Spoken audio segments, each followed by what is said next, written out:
Language is a complicated web of tangled systems that we spend most of our lives trying to figure out. It is how we communicate with one another and is what makes us such unique organisms as compared to other animals all over the world.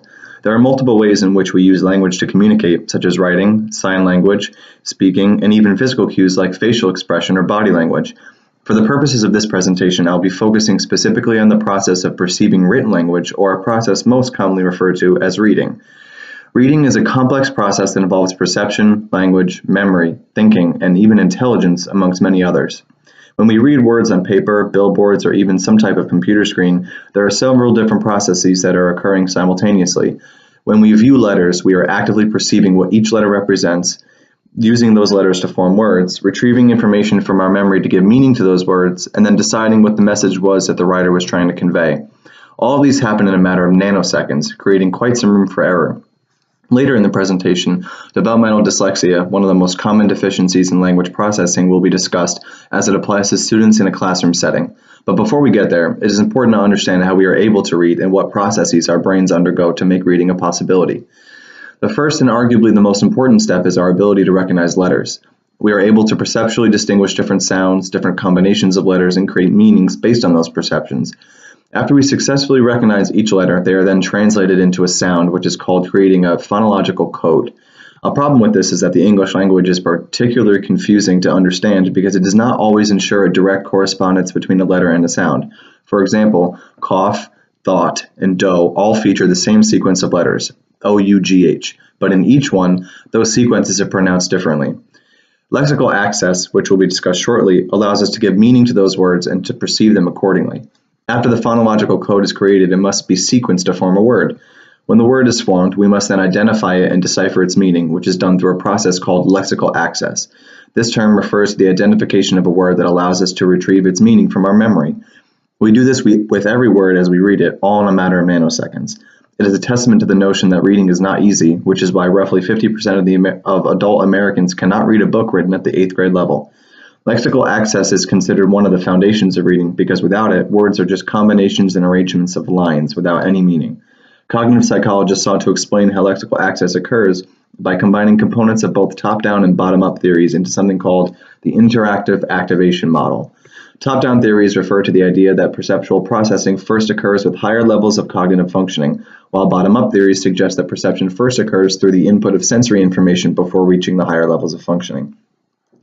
The interaction activation model suggests that there are 3 levels of processes that occur after visual input: the feature level, the letter level, and the word level. The reason this model encompasses both top-down and bottom-up theories is because it suggests that each level of information is represented separately in memory. In other words, specific processes occur for each level. It is clear that, after being presented with this information, reading is an extremely complex system of processing information. It requires the application of multiple perceptual processes that occur in rapid succession. In addition, written language and the ability to read it is crucial for the success of society and our ability to communicate.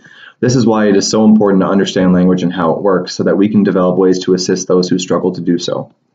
Developmental dyslexia is a disorder in which people have difficulty in deciphering, reading, and comprehending written text.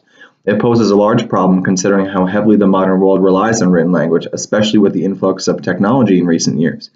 People with developmental dyslexia can suffer from impairments in multiple processes that I discussed earlier, such as phonological awareness, phonological reading, phonological coding, and even lexical access.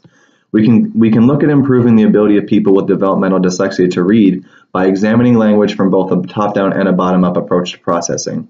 To improve reading ability for people with developmental dyslexia from a top-down perspective, it may be useful to utilize the whole language approach. This suggests that words are pieces of sentences, and reading should be taught in connection with the entire sentence and not just each individual word. For example, instead of focusing on the individual meaning of each word in a sentence, it may be useful to give meaning to an entire sentence based on the combination of all those words that each one encompasses. A teacher might ask a student to read an entire sentence repeatedly, explaining the meaning after each time. This way, the student can have an understanding of the intended message of each particular combination of words. If we wanted to look at improving reading abilities through a bottom-up approach, a teacher might focus more on the phonics approach, or teaching students the individual sounds of each letter that create a word. When higher levels of understanding of the sounds of letters are achieved, more words can be added in succession. This would probably apply to younger students who have not been exposed to the many intricacies of language, but would be a stepping stone for the next approach, the whole word approach. This approach teaches children to recognize whole words while disregarding the analysis of the sounds that make up the word.